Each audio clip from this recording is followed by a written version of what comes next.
ஸ்ரீ லலிதா மகா திரிபுர சுந்தரியை நமக. 700 நாமாக்கள் பார்த்திருக்கிறோம்.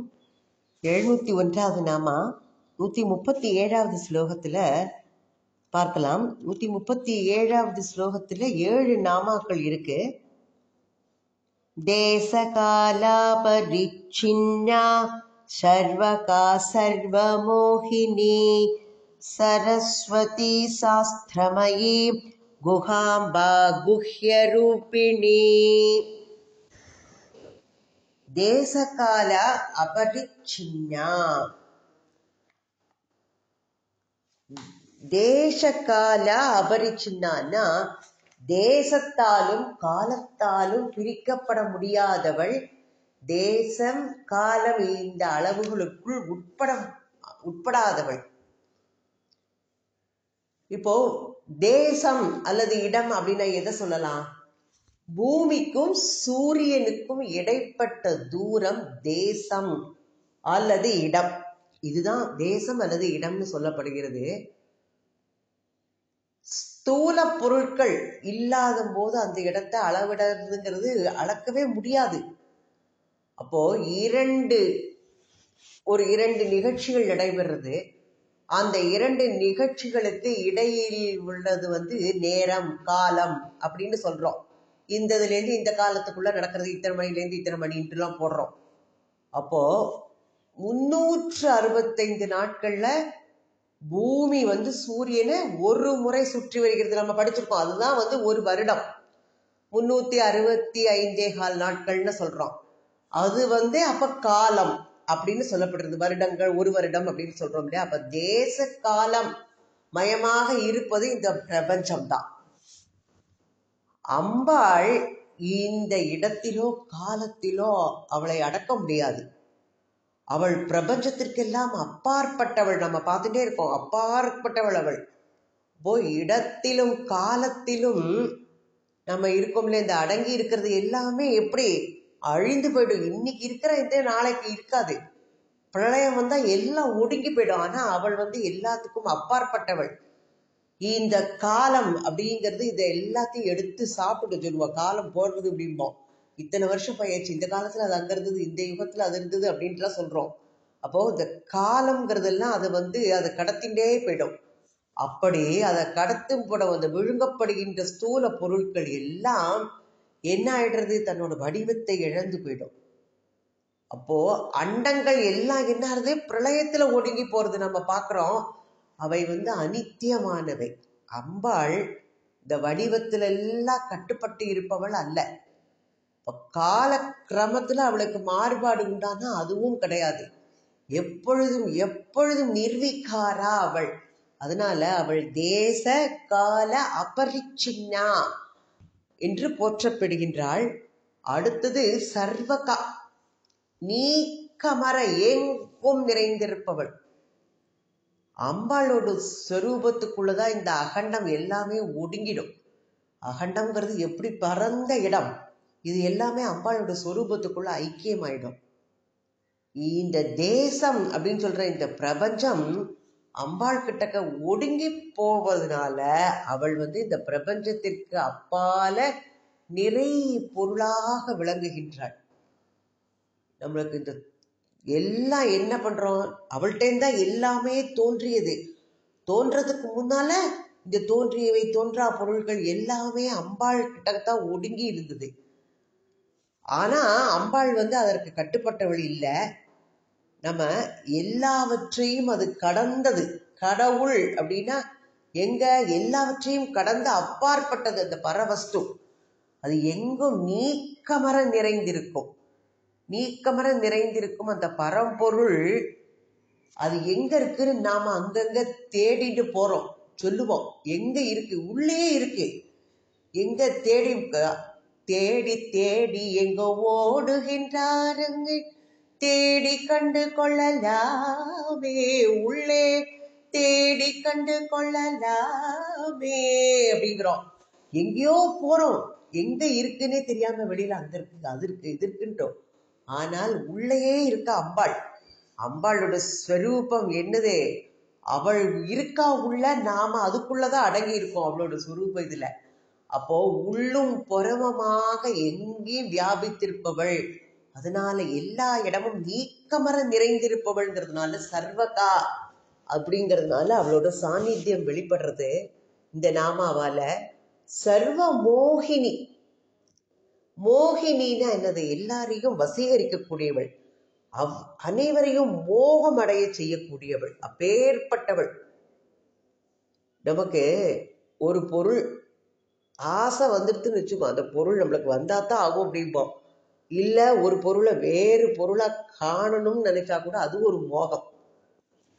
அப்போ ஒரு இடத்துல ஒரு கயிறு சுருண்டு இருந்தா நம்மளுக்கு என்ன இது பண்ணும்? கொஞ்சம் இருட்டா இருக்கும் போது அது பாம்பு அப்படின்னு நினைச்சுட்டு அதையே நினைச்சுட்டு அப்படியே பார்ப்போம். அப்போ அந்த நம்மளோட மனசுக்குள்ள அந்த எண்ணம் தோன்றுகிறது இல்லையா? இது ஒரு மோகம் தான். அப்போ எப்போ ஒரே நிலையில இருக்கின்ற இந்த பரம்பொருள் பரவஸ்துவை நாம இந்த பிரபஞ்சத்துல பல பல பொருட்களாக பொருள்படுத்துறோம், வெவ்வேறு விதமாக பார்க்கப்படுறது. அதுவே ஒரு மோகம். இந்த அனித்தியமான இந்த பிரபஞ்ச வாழ்வு நாம என்ன நினைச்சிட்டு இருக்கோம்? சாஸ்வதம், நித்தியமானது. நாம இதுல இருக்கோம், இதுல இன்ப துன்பங்கள் எல்லாம் இதெல்லாம் உண்மையை நினைச்சிட்டு நம்ம அதை அனுபவிச்சுட்டு இருக்கோம், மெய்யின்னு நினைச்சிட்டு. அப்ப நம்ம அதுல அந்த மோகத்துக்குள்ள கட்டுப்பட்டு இருக்கிறதுனாலதான் அந்த மாதிரிலாம் நம்ம நினைக்கிறோம்.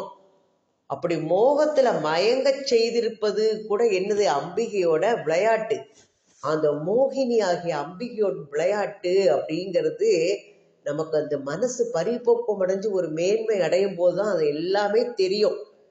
எப்போது உற்றார உறவினர்கள் எல்லாரும் சாஸ்வதம் நினைச்சிட்டு இருக்கோம். நாமளே ஒரு நாளைக்கு போறோம், எல்லாருமே போறோம். ஆனா நம்ம என்ன பண்றோம்? நித்தியமா அவ என்னைக்கு நமக்கு இருப்பா அப்படின்னு நினைச்சிட்டு இருக்கோம். நமக்கு எப்போ சொந்தக்காரா அப்படின்ட்டு. அது ஒரு மோகம் தான். அப்போ நாம என்ன பண்றோம்? தூக்கம் வரும்போது எல்லாத்தையும் மறந்துடுறோம். எந்த பொருள்னாலும் மறந்து போயிடுறது. அதெல்லாம் மறந்து போய் நம்ம என்ன பண்றோம்? தூக்கத்தை முடிச்சதான் அதுல தூக்கத்திலே ஒரு சிருஷ்டி, உலகத்தை சிருஷ்டிச்சு அதுல வாழ்ந்துட்டு இருப்போம். அது முடிஞ்சோன்னா அந்த லோகம் மறைஞ்சு போயிடும். அந்த மோகத்திலேருந்து நம்ம இந்த லோகத்துக்கு மறந்து கொள்ளிடுவோம். அப்ப நம்ம அம்பாளை எங்கெல்லாம் தேடி தேடி, உள்ளேயே இருக்கா வெளியே இருக்கா, ஆனா எங்கேயோ தேடி தேடி அலைஞ்சுட்டே இருக்கோம். அப்போ எந்த பொருள்னால ஒரு ஆசைப்பட்டாலும் இது அங்க கிடைக்கிறதான், அதை எப்படியாவது வாங்கிடணும். நம்ம அவ வாங்கியிருக்கா, அது அந்த ஸ்டோர்ல கிடைக்கிறதா, இந்த கடையில கிடைக்கிறதா, மெட்ராஸ்ல கிடைக்கிறதா, பெங்களூரு, அங்க யாரே போனாலும் நீங்க அங்க போனீங்களா எனக்கு வாங்கிட்டு வரையலா. அதாவது நமக்கு மனசுக்குள்ள ஒரு மோகம்ங்கிறது நம்மளை எப்படி எல்லாம் நிலை இல்லாதது தெரிந்தால் கூட அதை அடையிறதுல ஒரு ஆர்வம் காட்டி நம்ம அந்த பொருளை அடையிற வரைக்கும் நம்மளோட அந்த இது முடியாது, அந்த மோகம்ங்கிறது. இப்போ நம்மளுக்கு எப்போ அந்த விவேகம் வரும்? அந்த அம்பாளோட அப்படியே அந்த இதுல இருக்கும் போது அந்த விவேகம், இதெல்லாம் அனித்தியம்ங்கிறது நம்மளுக்கு தோணணும். அப்படி பிரார்த்தனை பண்ணும் போது தான் நமக்கு அந்த மோகத்துல இருந்து வெளியில பண்ண முடியுமே தவிர்த்து, அது வரைக்கும் அம்பாள் நம்மள அந்த மோகத்திலேயே தான் ஆழ்த்தி வைத்திருக்கின்றாள். அதுல கடைசியில அவளை போய் அடைஞ்சோன்னா அந்த மோகத்துல இருந்து விடுவிப்பவளும் அவள் தான். அப்போ இத்தகைய மோகனா சக்தி அவள்கிட்ட இருப்பதுனால அவள் சர்வ மோகினி என்று நாமாவால ஆராதிக்கப்படுகின்றாள். அடுத்த நாம சரஸ்வதி. சரஸ்வதி கலைமகள், கலைமகளாக இருப்பவள் அம்பாள். கலைமகளாக இருக்கக்கூடியவள் 74வது நாமா. நாம மோகத்துல மயங்கி கிடக்கிறோம் சொல்றோம் இல்லையா, இந்த ஜீவாத்மாக்கள்லாம், அதெல்லாம் மனசு பரிபக்குவம் அடைஞ்சு கொஞ்சம் கொஞ்சமா மேல் நிலைக்கு வர்றதுக்கு அம்பாள் நம்மளுக்கு நிறைய உபாயங்கள்லாம் வச்சிருக்கா. அந்த உபாயத்தை நம்ம எப்படி பெறலாம்? கலைகள் வாயிலாகவும் அதை பெற முடியும் நம்மளால. அந்த கலைகள் கற்றுக்கொண்டு நம்ம அதுல மேன்மை அடைஞ்சு கொஞ்சம் கொஞ்சமா மேல் நிலைக்கு வந்தோம்னா இந்த மாய பிரபஞ்சத்தோட மகிமை எல்லாம் நமக்கு தெரியும். அந்த கலைகள்லாம் அப்படி கலைகள் வளர்ந்து வருவதன் மூலம் இந்த பிரபஞ்சத்தோட எல்லைக்கே அந்த இவன் அந்த மானிடர் போயிடுவானோ. அப்பேற்பட்ட கலைகள் மூலமா நம்ம தெரிஞ்சுக்கலாம். மேலான இயல்பு உணர்வு எல்லாம் கொடுக்கக்கூடியது என்னெல்லாம் வரும்? நம்ம காவியம் படிப்போம் இல்லையா, காவியங்கள் ஓவியம் வரையும் போது மனசு அப்படி பக்குவப்படும், அதுலேயே ஒன்றும். ஆடல் பாடல் அதெல்லாம் லலித்த கலைகள். இப்போ எல்லாம் கண்ணன் என்ன பண்ணினார்? ஒரு குழல், புல்லாங்குழல், நாணல் குழல் மூலமா அந்த ஓசை என்ன பண்றா, குழல் வாசிக்கும் போது அந்த எல்லாம் கேட்டவா எல்லாரும் மயங்கி தன்னையே மறந்த நிலைக்கு போயிடுறா. அப்பேற்பட்ட நிலைக்கு அவர் கொண்டு போறார். அப்போ இந்த உலக வாழ்க்கையை இனிதாக்குவதற்கும் அதற்கு அப்பால் செல்வதற்கும் கலை எப்படி பயன்படுகிறது அப்படிங்கிறது தெரியறது. கலை களஞ்சியமா உள்ள சரஸ்வதியை எப்போதும் கற்றுக்கொண்டே இருக்கிறாளாம். அதனால அவள் எப்போதும் தனக்கே ஒன்றும் படிக்கலைன்னு கற்றுக்கொண்டே இருக்கும்போது நமக்கெல்லாம் எப்படி, நமக்கு அது ஒரு முன்மாதிரியா இருக்கின்றாள். கலைகளை எவ்வளவுக்களவு நம்ம கற்று அதை வளர்க்கிறோமோ அதற்கு தக்கன அந்த வாழ்வு மேன்மையுற்றதாக மாறுகின்றது. சரஸ்வதியை நம்ம ஆராதனை பண்ணும்போது வாக்குல தெளிவு ஏற்படும். கலைகள் எல்லாம் நம்ம உள்ளத்துல இருக்கு. அந்த கலைகளை கற்றுன்ற மூலமா அதை நம்ம வெளிக்கொணரணும். அவற்றை தோற்றத்துக்கு கொண்டு வருவது அப்படிங்கிறதே ஒரு சிறந்த சரஸ்வதி உபாசனை. அப்பேற்பட்டவளாக அன்னை பராசக்தி சரஸ்வதி ரூபமாக கலைமகளாக இருக்கின்றாள். சாஸ்திரமயி, சாஸ்திரங்கள் அதோடு வடிவாகவும் இருப்பவள் அம்பாள் தான். இப்போ ஒவ்வொரு சமயத்துக்கும் ஒரு கொள்கை, ஒரு கோட்பாடு இருக்கு இல்லையா, இதெல்லாம் ஒரு சாஸ்திரங்கள். இதோட சாஸ்திரத்துல இப்படி சொல்லியிருக்குன்னு சொல்றோம். அப்போ அம்பாள் இதுதான் ஏற்படுத்தி வச்சிருக்கா. தன்னை இந்த சாஸ்திரத்து மூலமாக தான் அவள் அறியப்படுபவள். அதனாலே அவள் இந்த சாஸ்திரங்களை எல்லாம் ஏற்படுத்தி வைத்திருக்கின்றாள். எல்லாம் அந்த நூல்களை நம்ம படிக்கும் போது அந்த சாஸ்திரங்களை ஆராய்ந்து, அப்போ அதை இயற்கை அது ஒரு சாஸ்திரம், அந்தையும் ஆராய்ஞ்சு பார்க்கும்போது நம்மளோட அறிவு மேம்பட்டு வளர்கின்றது. இந்த பகுத்தறிவு பயன்படுத்தி நம்ம இயற்கையிலேருந்து முரண்படுற அந்த சாஸ்திர பகுதிகளை எல்லாம் நம்ம அதை விட்டுறோம். இப்போ இயற்கை தான் என்னது, அதுவே சிறந்த பிரமாணம். அப்போ மனிதனுக்கு மனசுல எழுச்சிகள்லாம் எழும், அகம் புறம் இல்லையா? அதே மாதிரி இந்த இரண்டும் சேர்ந்துதான் இயற்கை. அகத்துல நம்ம எப்படி இருக்கோமோ அதுதான் புறம் அப்படிங்கிறது. அகம் இருக்கிறதுக்கு தான் புறம் நம்மளுக்கு புலப்படும். புறம்ங்கிறது நம்ம செப்பனிட முடியாது. நம்ம அகத்தை செப்பனிட முடியும். நமக்கு சாஸ்திரங்கள் மூலமா மனசை மாற்றி திருத்தி அமைச்சுக்கலாம். நாம அதுக்கு அம்பாளோட அனுகிரகம், நாம அதை முயற்சி பண்ணோம்னா அவளை அனுகிரகம் பண்ணுவா. இந்த சாஸ்திரங்களை ஆராய்ன்றவர்கள்லாம் அந்த மெய் பொருள் அவளுக்கு எல்லாம் தெரியும். அப்போ இயற்கை தாய் அவளுக்கு நம்ம ஆராய்ச்சி பார்க்கும்போது அதுக்கு ஒரு சிறந்த வழிகாட்டியாக அமைந்திருக்கின்றதான். அப்ப அம்பாளோட அனுகிரகத்தை சார்ந்து நம்ம சாஸ்திர ஆராய்ச்சி பண்ணும்போது நமக்கு மெய்ஞானம் கிடைக்கும். அதனால அன்னை பராசக்தி அதற்கு உதவி புரிகிறாள். சாஸ்திரமயி என்ற நாமாவால போற்றப்படுகின்றாள். அடுத்தது குகாம்பா. குகாம்பா அப்படின்னா குகன். குகன்னா யாரு? முருகன். முருகனுடைய தாயாக இருப்பவள் சொல்லலாம். இல்லது குகையை இருப்பிடமாக கொண்டவள் அவள். நம்மளுடைய ஹிருதயங்கிற குகையில அவள் வசிக்கவள் பார்க்கிறோம் நம்ம. இப்போ மனுஷனோட இருதயம் என்கிற குகையின் கண் வசிப்பவள் அப்படிங்கிறது இந்த நாமாவோட உட்பொருள். இதுதான். அம்பாளை நாம எங்கேயுமே இப்பதான் பார்த்தோம், எங்கேயும் தேடியே போக வேண்டாம். அவள் நம்ம உள்ளுக்குள்ளேயே உரைகின்றாள். அம்பாள் எல்லாமே என் உள்ளம் கவர் கல்வன் அப்படிங்கிறது ஞானம் சம்பந்தர் சொல்லுவர். உள்ளேயே இருக்க அவர் நம்ம உள்ள கவர்ந்துட்டு நம்ம உள்ள அவர் வசிச்சுட்டு இருக்காரு. ஆனா நாம எங்கேயோ தேடி தேடி வெளியில போயிட்டு இருக்கோம். அப்போ அன்னையோட இருப்பிடத்தை தன் உள்ளத்திலேயே அவள் இருக்காள்ங்கிறத அறியும் போது அப்பேற்பட்ட பாக்கியம் கிடைக்குமா அந்த அறிந்து கொள்கிறவர்களுக்கு. அவனுடைய உடல் அமைப்பே அம்பிகையோட ஆலயமா மாறிடும். அப்போ தெய்வீகம் அனைத்தும் அவனிடம் ஏற்படுமா, உருவெடுக்குமா.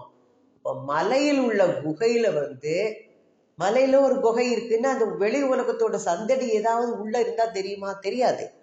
அப்போ அந்த பொருத்தமான புற உலக சூழ்நிலையில நம்ம உள்ளுக்குள்ள அந்த குகையில அவள் இருக்காள்னு இருக்கும்போது அவளுக்கு எதுவுமே இதாகாது, பாதிக்காது. எல்லாமே வாழ்க்கையில முன்னேற்றம் அடையக்கூடிய சக்தியோட தூண்டுகோல அது அமையும். அவள் உள்ள இருக்கான்னு அவளை தியானம் பண்ணும் போது வெளியில நல்லா இருக்கிறதுக்குள்ள சக்தி எல்லாம் அது கொடுக்கும்.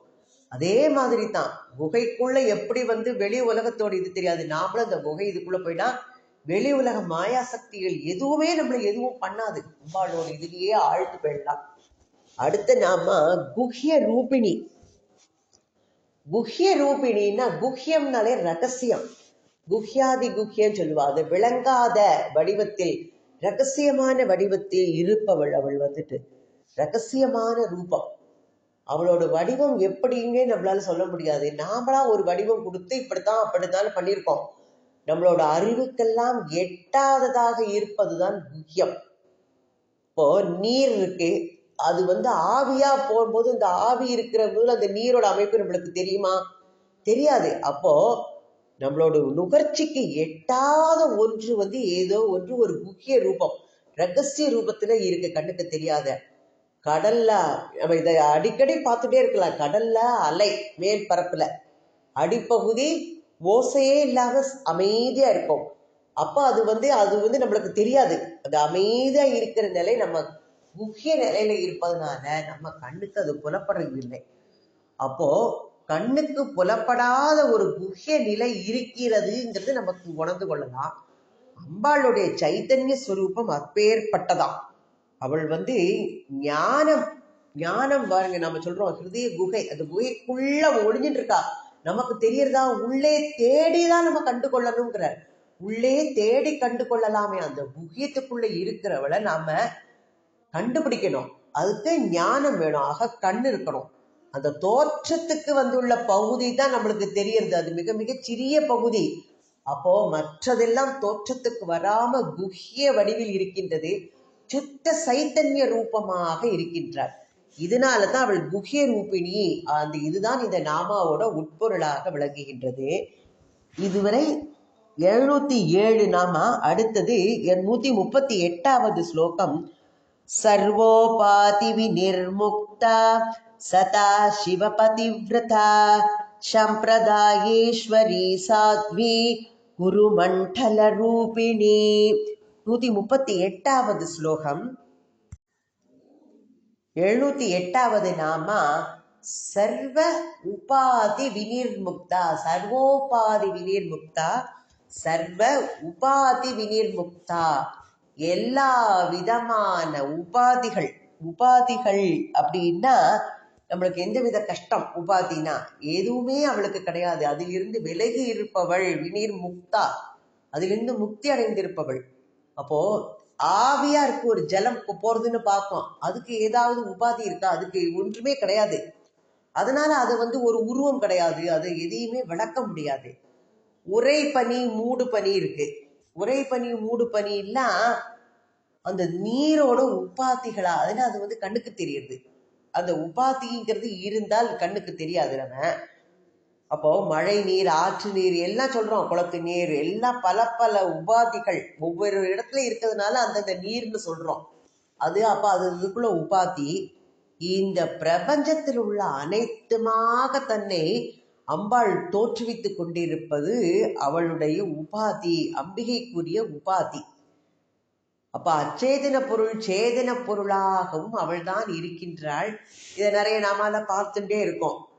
இந்த சிற்றுயிர்கள்லாம் என்ன பண்றது? பேர் உயிர்களா அந்த உபாதி வேற்றுமையினால பேர் உயிர்களா அதுகள்லாம் பெறப்படுகிறது.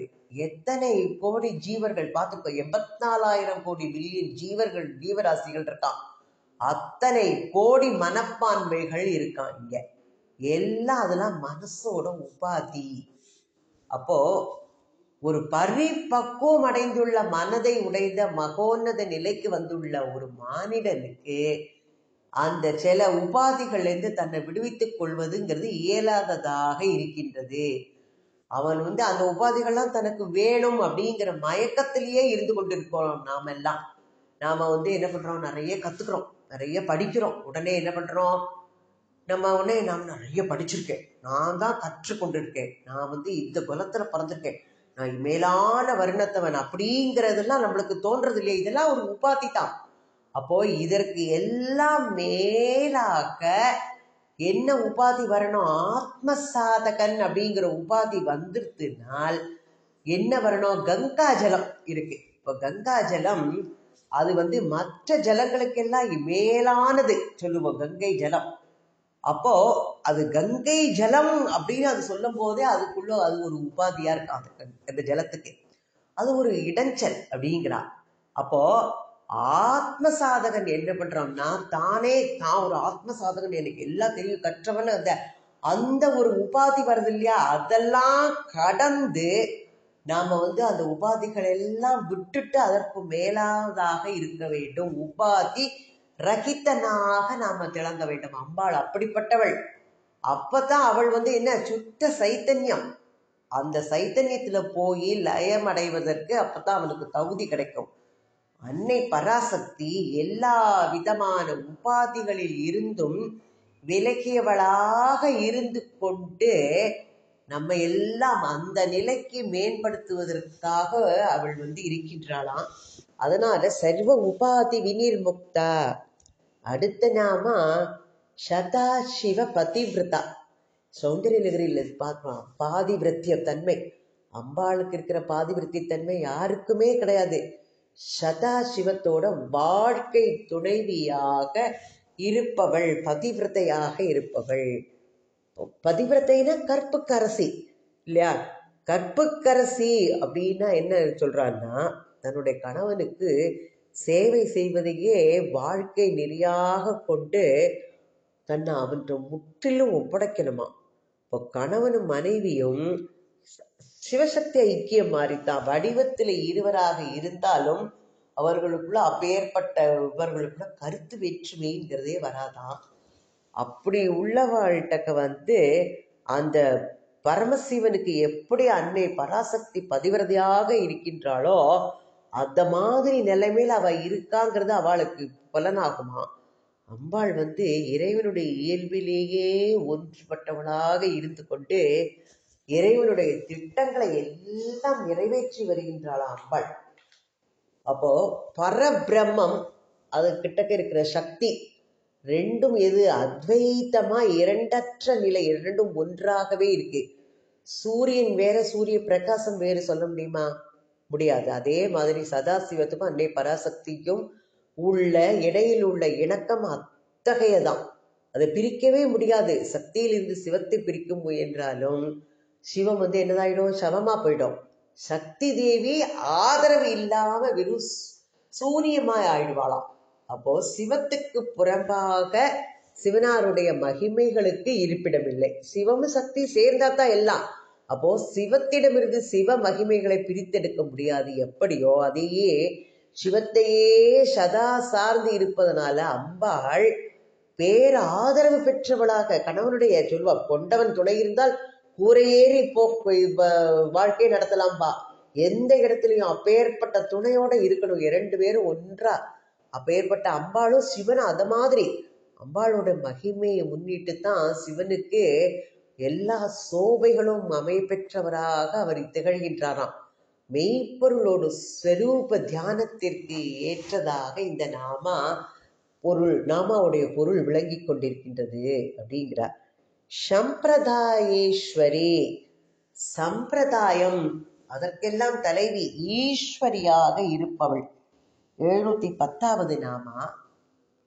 இப்போ ஒரு கொள்கை கோட்பாடெல்லாம் இருக்கும் இல்லையா? ஒரு குடும்ப தர்மம், குரு சிஷ்ய சம்பிரதாயம் எல்லாம் அதுக்குள்ள ஒரு வரமுறை இருக்கு. அது எப்போது கட்டி காப்பாற்றி கொண்டு வரப்படுகின்றது இல்லையா? அப்போ அவற்றையெல்லாம் உறுதியாக கடைப்பிடிக்கும் அளவுக்கு சமுதாயம் மேன்மையாக இருக்கின்றது. தகிக்கிற தன்மை, தீனாலே அக்னி ஜுவாலை, அது தகிக்கிறது, அப்படியே வெப்பம்.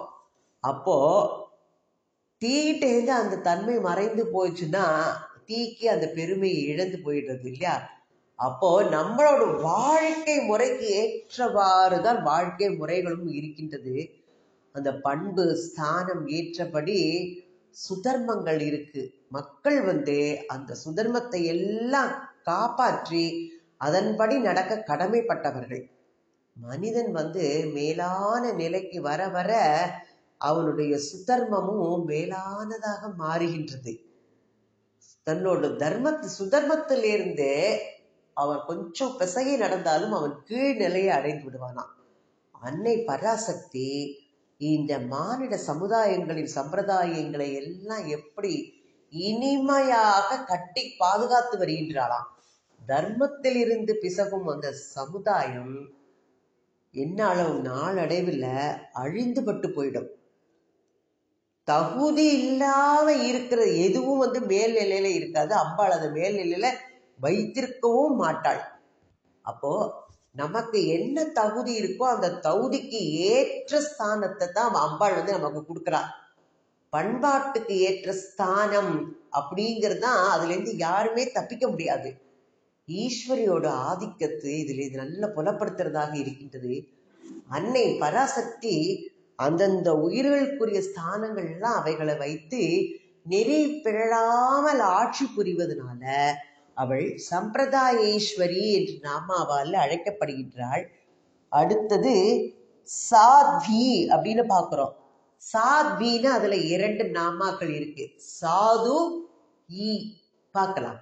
சாது அப்படின்னா பொருத்தமான பாங்கு உடையவள், அப்படின்னா யுக்தமானவள் சொல்லலாம்.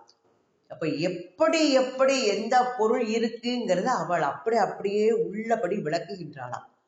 ஒன்றுக்கும் உதவாம நிறைய பொருட்கள்லாம் பூமியில இருக்கு. அந்த கட்டி கல்லு எல்லாம் கிடக்கு. அதெல்லாம் உபயோகம் இல்லாத பொருட்கள். ஆனா அதுல என்ன இருக்கு? மரகதம் போன்ற ரத்தனமும் கல்லு மாதிரி கிடக்கு. அப்போ அதுக்குள்ள தன்மைய ஒவ்வொன்றும் தானே காத்து வருகின்றது. வேறு எந்த வியாக்கியானமும் அதுக்கு தர வேண்டிய அவசியமே இல்லை. இது அப்படிப்பட்டது இப்படிப்பட்டது. அந்த ரத்தனம் வைரம்னா அது அதுக்குள்ளேய மகிமையோடு இருக்கு. நம்ம யாரும் அதை விளக்கி சொல்லணுங்கிறது இல்லை. அன்னை பராசக்தி இயற்கையிலேயே எல்லாவற்றிலும் இருந்து அதனுடைய பாங்கை அப்படியே அற்புதமாக விளக்கி வருகின்றாள் என்பதுதான் இந்த நாமாவோட உட்கருத்து. அடுத்தது பார்த்தா ஈ என்னும் எழுத்து வடிவினள். இந்த ஈ எழுத்து அது எதற்குன்னா சக்தி, சக்தி ஸ்வரூபத்திற்கு இருப்பிடமாக இருக்கின்றது.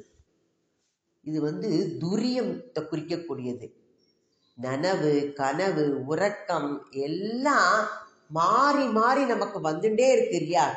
ஒரு தடவை தூங்குறோம், கனவு காண்றோம், அடுத்தது விழிக்கிறோம், அடுத்தது தூக்கம் வருது, இப்படி மாறி மாறி எல்லாமே இருக்கு. அப்போ இந்த துரியத்துக்கு இந்த மாறுபாடு எல்லாம் எதுவுமே கிடையாது. அப்ப துரியம் அப்படின்னா மெய்ப்பொருளான பரபிரம்மம். அப்போ இந்த ஈ என்னும் இந்த உயிர் எழுத்து இந்த கோட்பாட்டை விளக்குவதாக அமைந்துள்ளது. அம்பாள் தானே அகில அண்டமெல்லாம் தர்மமாக இருக்கின்றாள் அப்படிங்கிறத இந்த எழுத்து நம்மளுக்கு சுட்டி காட்டுறதாம். காமம் அப்படின்னா மேல்நிலை கீழ்நிலை 2 நிலை இருக்கு இல்லையா?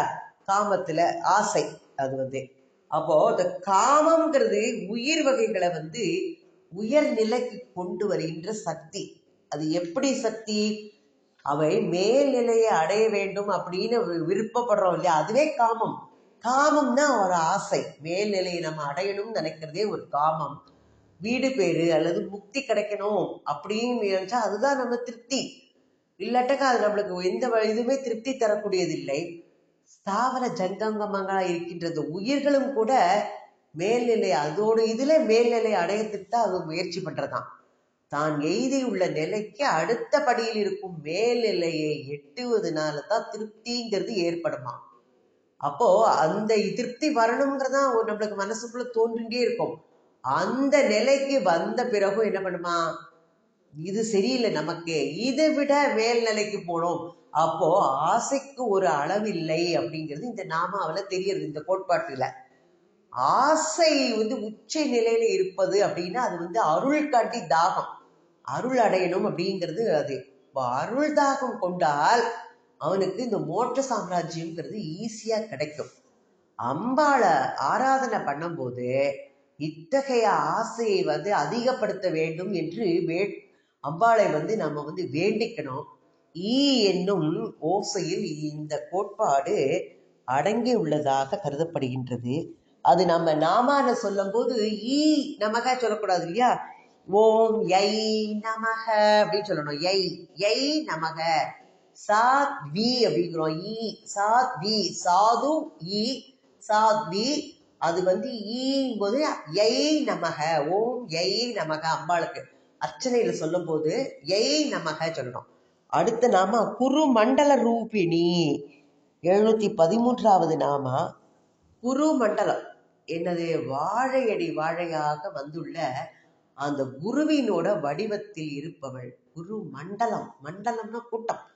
அது அந்த ரூபத்துல இருப்பவள் அந்த குருக்களின் அந்த குருவினுடைய அந்த குருமார்களுடைய வடிவத்தில் இருப்பவள். இப்போ சிவபெருமான்கிட்ட இருந்துதான் நந்திக்கு அனுகிரகம் கிடைச்சது.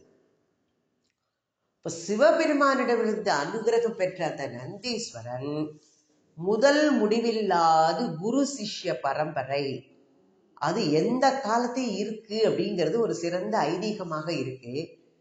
அப்போ நம்ம ஒரு உயிர், இந்த உயிர் ஒரு உயிர்ல இருந்து இன்னொரு உயிராக நம்ம பிறக்கிறோம் நம்மளோட இது முடியும் போது. அத மாதிரி சதா சர்வ காலமும் ஆத்மபோதம் குரு சிஷ்ய பரம்பரையில எப்பொழுதுமே இருக்கின்றதா. ஒரு தீபம் எரிஞ்சிட்டு இருக்கு, அந்த தீபத்திலேருந்து இன்னொரு தீபத்தை ஏத்தலாம் இல்லையா? அதற்கு நிகராக அப்போ ஒரு குரு இருக்கும் போது, ஒரு சிஷ்யன் கற்றுக்கும் போது அவனுக்கு அந்த தீப ஒளி ஏற்றப்படுகின்றது அந்த தீபத்திலிருந்து. அதுதான் இதுக்கு சமானமா சொல்லலாம் அந்த குரு சிஷ்ய பரம்பரை அப்படிங்கிறது. இப்போ அம்பாளோட அனுகிரகத்தினாலதான் இந்த தொடர்பு எப்பொழுதும் காப்பாற்றப்பட்டு வருகின்றதாம். ராமகிருஷ்ண பரமஹம்சர் ஆத்ம சைதன்யத்தை எப்படி உணர்ந்தார்னா, அன்பாள் அன்னை பராசக்தி தன்னுடைய உள்ளத்தில் இருந்து அவருக்கு அனுகிரகம் பண்ணணும் அப்படின்னு அவர் பிரார்த்தனை பண்றார். அப்பதான் அந்த ஆத்ம சைதன்யம் எனக்கு கிடைக்கும்ட்டோ அம்பாளும் அப்படியே அவருக்கு அருள் கொடுக்கிறா. அதற்கு பிறகுதான் பல சம்பிரதாயங்களை சேர்ந்த ஞான குருமார்கள் எல்லாரும் தத்தம் சம்பிரதாயத்துக்குரிய மார்க்கங்களை எல்லாம் அவருக்கு காட்டினாளாம். அப்போ அம்பாளுடைய பெற்ற அந்த அருள் மகிமை, அந்த அனுபூதியினால தான் இதையெல்லாம் நடந்தது அப்படிங்கிறது ராமகிருஷ்ணருக்கு தெரிய வருது. அம்பாள் இந்த மாதிரி நம்மளுக்கு எல்லாத்தையும் நடத்தி வச்சிருக்கான்றோம். அப்போ ஆர்வத்தோட ஒரு அம்பாளை போய் நம்ம சரண் புகுந்தோம்னா அவளுக்கு அந்த அம்பாளோட அனுகிரகம் தங்கு தடையில்லாம கிடைத்து கொண்டே இருக்கின்றதாம். அந்த ஆத்ம சாதகனோட மனம் பரிபக்குவம் அடைஞ்சிடும். அவனுக்கு ஞானம்ங்கிறது கிடைச்சிடும் சீக்கிரம். அதை கொடுக்கக்கூடியது யாரு? அம்பாள். அவனுக்கு ஞானம்ங்கிறது சீக்கிரம் அமையப்பெறும். அப்போ அந்த ஏட்டுக்கல்விங்கிறது இதுக்கு உதவுமானா உதவாது. அப்ப இதுக்கு குரு சிஷ்ய இணக்கம் இருந்தால்தான் இது நிகழும்.